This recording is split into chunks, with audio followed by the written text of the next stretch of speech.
We just want our respect. Rob wants his respect. Coach Vogel wants his respect. Our organization wants their respect. Laker Nation wants their respect. And I want my damn respect, too. Money coming by me. If I was at the club, you know I bought chemo. Drop the mixtape, that shit sounded like an album. Who'da thought a country rock tour would be the outcome? Labels want my... Welcome to Takeover, the most underrated sports debate show on YouTube. And yes, we are live from our third struggle set. We keep having technology problems. Last episode, you guys didn't see us. I mean, you guys really got robbed of one of a Cam and Josh moment. You guys got robbed. Y'all heard the noise, but you couldn't see it. You didn't feel it. Mm-hmm. And, you know, back again. We're going to get you guys this content, whether you guys, you know what I'm saying? Either way it goes. As you know, my name is Josh. My name is Deandra. My name is Kim, and this is Takeover. We play it all in night. Yeah, need it all in advance. The opposition know we're ready for it. Like a supper we eating, it won't be the last. Grind all the muscle, pull up. Parker right on the grass. We coming in, take over everything, run it up. Not that holding me back. 3 in the wood, rushing. I don't like Dutch, don't even matter, you know I'm facing. When I roll a paper, I like to go double. Run up a check, flip a W, make it an M. I need a couple. You know, I was talking about LeBron. LeBron James has won his 4th championship with the Los Angeles Lakers. We're gonna have a continuation of what we talked about last episode. After the season has finally settled and it's over, what are your takeaways, and what does his ring do as far as LeBron's legacy? Well, my takeaway for the season as a whole was that Adam Silver is the best commissioner that we have in modern sports right now. And that is not particularly close, because I think we can all agree that Roger Goodell is pretty terrible at what he does. And Rob Manfred, for all the good stuff he does, he seems to do something bad. So it's 50-50. But Adam Silver is quite possibly the gold standard for commissioners, arguably in a very long time. Season, good basketball. Everybody's talking about the ratings drop. I don't think the ratings drop was that big a deal. You'll see it come back next season. Anyway, moving on to, I know what you want to talk about. Moving on to LeBron's legacy. So he won the ring. As I said on the last Takeover, I think that puts him at number 2. I think it puts him ahead of Kareem. I think he is now, because of the impact that he has had on the sport, both on the court and off the court, I think he's now number 2. But Michael Jordan's still my number 1, and I know you don't like that, and it's quite simply... I didn't say I didn't like that. Oh, you definitely did not like that. I think the viewers know from last episode. Okay, go ahead. Finish. Go ahead. So I guess the best way for me to explain why MJ is still the GOAT is this way. If you want to look at stats, look at LeBron. If you want to look at rings, look at Bill Russell. If you want to look at MVPs, look at Kareem. If you want to look at records, look at Wilt. If you want to look at the impact on the game, look at Steph Curry. If you want to look at dominance, look at Shaq. If you want to look at perimeter defense, look at Gary Payton. Right? You want to look at athleticism, Sean Kemp, Giannis, yada, yada, yada. Greatness, Bird and Magic. Dunks, Vince Carter, Dr. J, Dominique. Trash talking, Kevin Garnett. Scoring, Kevin Durant. Competitiveness and clutchness, Kobe Bryant. If you want all of that rolled into one player, it's Michael Jordan. And now, with all that being said, if LeBron comes back next year or the year after that and wins another ring without another loss, I think I'm finally ready to say he's number 1. Oh, wow. If he gets one more ring, so I convinced without you a last loss. episode. I don't know about convinced, but you might have softened my, because I never said if he won 4 he would be number 2. I never said if he has to win 6 to beat MJ. I feel like if he hits 5, I think he beats MJ, for the fact that he's done a lot more off the court than MJ has. MJ meant a lot more to the game of basketball, but LeBron James has meant more to athletes as a whole. I got you. My stance doesn't really change from how it changed last episode. I mean, I said it would be great for LeBron's legacy when you take in everything that happened with the pandemic and the Kawhi talk and people saying how he was over 35 years old or hitting 35 years old in his 17th season and he couldn't be productive, and he was. So it was huge for the Lakers organization, and it was huge because of the death of Kobe Bryant as well, and they honored him with the win. But if we talk about the series, if you look at from the beginning of the series to game 6, Anthony Davis, his production on the court was great. I mean, although his offense seemed like it came in spurts, he was there when you needed him with hitting game-winning threes and coming through with the defense. In Game 6 against the Miami Heat, you got Rajon Rondo coming off of the bench, and you also have KCP, who I discredited in the beginning of the season. He came through. He was hitting good shots during the game.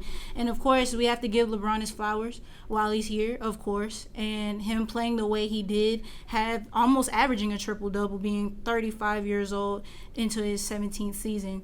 And playing the way that he did and getting his 4th ring and Finals MVP. But before I finish this take, I know we're talking about the Lakers because they won the championship, but me personally, Jimmy Butler being my favorite player. Most of y'all may think this is biased, but I really don't care. Okay. I have to give Jimmy his flowers as well, because with all the critics and with all of the teams that said he was the problem of his teams and that he was the reason why they were not successful, I bet you all of those teams that he was on and all the critics that were talking trash, those teams are either in shambles or their future is filled with uncertainty. And when you look at all of the things that the Miami Heat has done throughout, even before the Los Angeles Lakers, and you look at when they went against Boston and the Milwaukee Bucks, you have to see there's many times where they could have folded the Los Angeles Lakers, but they didn't. And I think a huge part of that comes from Jimmy Butler and the dog that he is, obviously with the 40-point triple-double.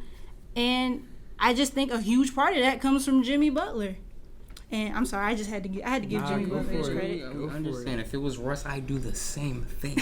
What this season proves to me is LeBron has legit killed every narrative every older guy has really said about him. He's 35 years old. They said he's not clutch. They said he couldn't win the West. I mean, there's so many barriers LeBron has to break to be number one, to the fact where even if he does, I don't think you guys would accept it. But I did say he was 1B. I did not say he was the GOAT yet. I did say that's Michael why you've been calling him the GOAT James for the last 3 days, right? What?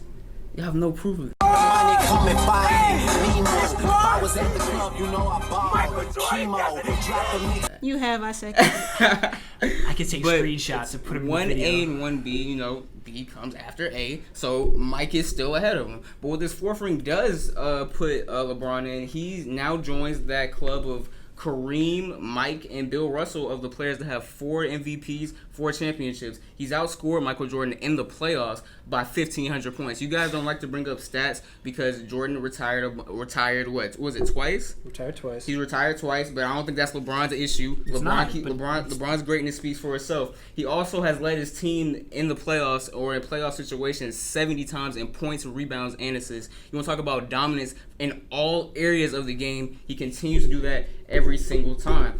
And for the Mike comparison, I don't feel like it's ever really going to be a answer. But I will say this one thing. We've seen what maybe another Michael Jordan could be like. We've seen kind of like a replica, something close to it. And that was Kobe being Bryant. Mm-hmm. That's the closest thing we'll ever see to it. I don't ever see anything coming close to LeBron James. There have been people saying maybe Ben Simmons could be it. Maybe these athletes like Zion Williamson can. No athlete at LeBron's size and strength has had the skill set he has had and the killer mentality to do exactly what he does every single time on the court. And although I said LeBron's 1A and 1B, if he gets a championship, to me he's the GOAT for me if he wins this championship next year.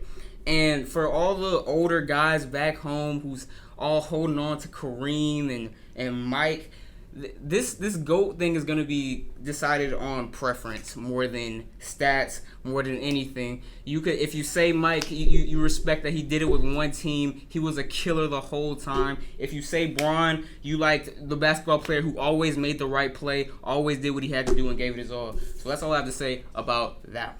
Right there. Before we move on to the next topic, I feel like I haven't spoken on this Jordan versus LeBron debate, and preferably. I don't like to compare because it's two different eras and it's two different players.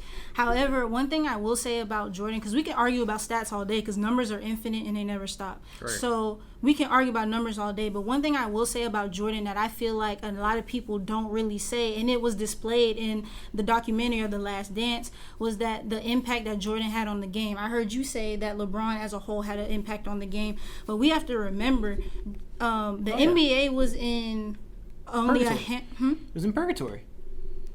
Oh yeah, the NBA was only in a handful of countries before Michael Jordan came into the league. When Michael Jordan came into the league, it was across the world.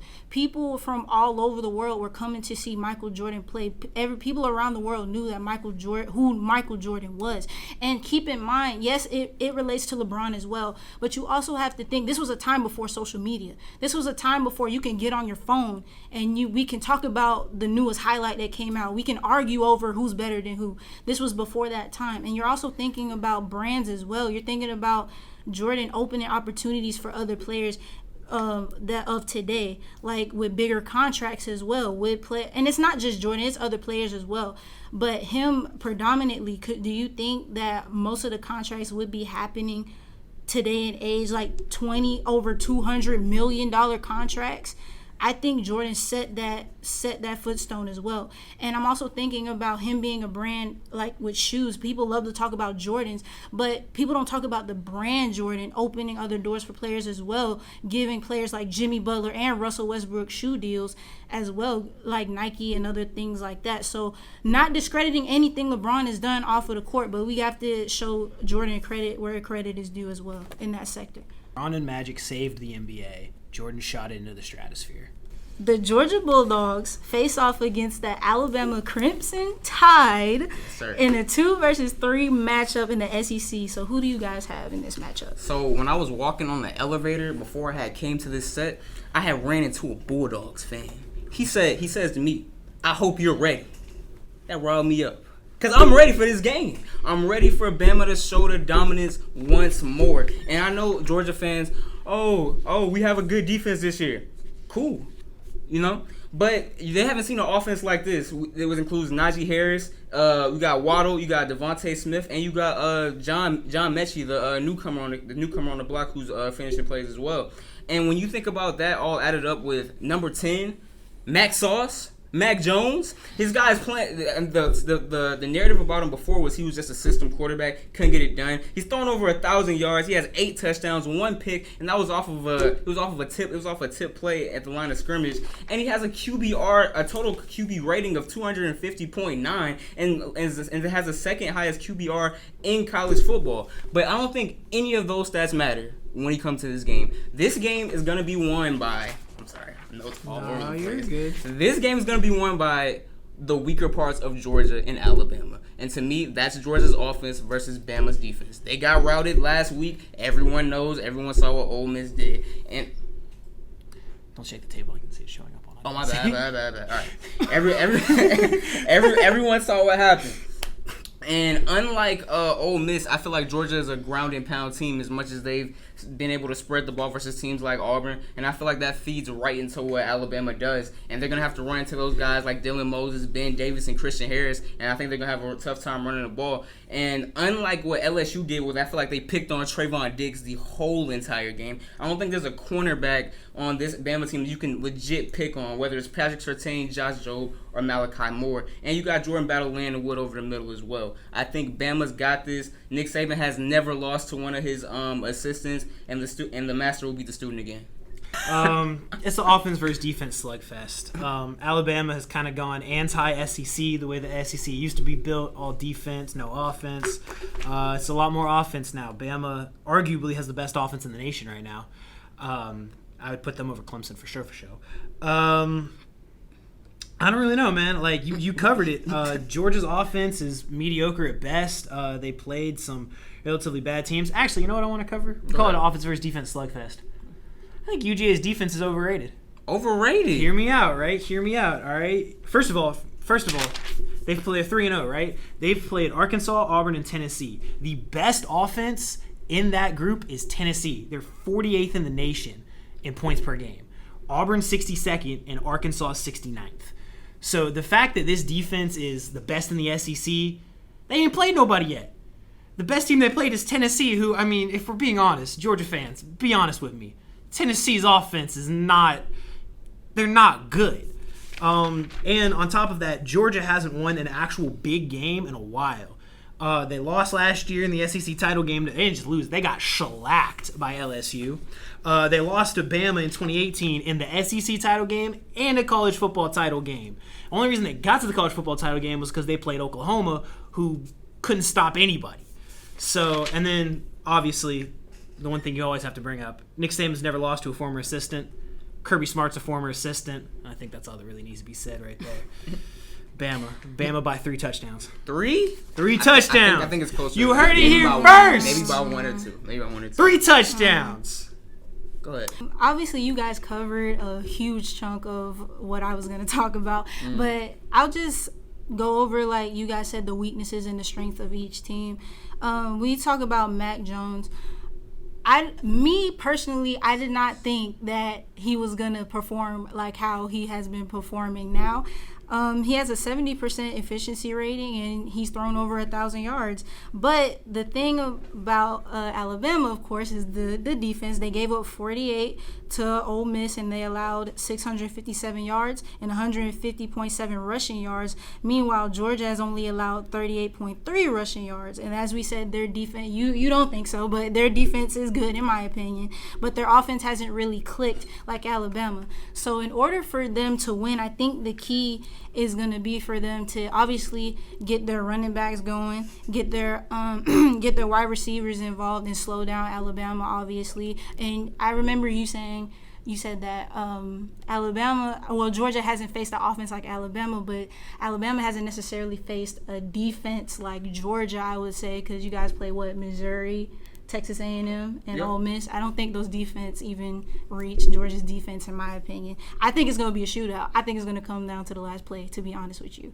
I have no dog in this fight. I don't care who wins. So, yeah. Oh, I got a dog in this fight. I need to make sure that people know this, because this misconception has been thrown at me multiple times in the past 2 weeks. Okay. I'm a Georgia Tech fan. Proud. I was raised that way. Thanks, Mom and Dad. I have 2 favorite teams in college football: Georgia Tech and whoever's playing Georgia. Okay. So everybody that thinks I root for UGA just because they're in Georgia, y'all are wrong and don't know the history. All right? Alabama by 3 touchdowns. And you bring up the part of good defense, offenses haven't seen good defenses. My thing is, football has become more of an offensive game now more than anything. I think we saw it last year in the Super Bowl the most. The 49ers defense was impenetrable. It was unstoppable. They had pluses everywhere, but you saw the speed on Kansas City. Fourth quarter. You saw the Kansas City offense take over the game still while having the lesser defense. And the last reason Georgia will lose this game, guys, peep this, is because, DeAndre, what state do the Georgia Bulldogs play? It's a fair point. No, what state do they play in? Georgia. They play in Georgia. Home of the Falcons, home of the Hawks, and I'm liking the Braves right now, so I'm gonna leave them off this list. But you know Georgia, they're a ticking time bomb waiting to happen. They could take a 2-possession lead and still lose this game to a backup quarterback. And maybe Bryce's time. You never know with Georgia, but that's all we got. That's the Robert episode. You guys have anything to say? I know my UGA fan friends are gonna be very mad at me. So I just, hey, come talk to me. We can have this conversation. All right, I already gave you my reasoning, and start talking to me about how great George Pickens is when he's trash talking the Arkansas fans and catching 2 balls for 89 yards. I got a lot of beef to pick with him. Well, that's gonna end us off today. You know what I'm saying? Go Braves. Woo!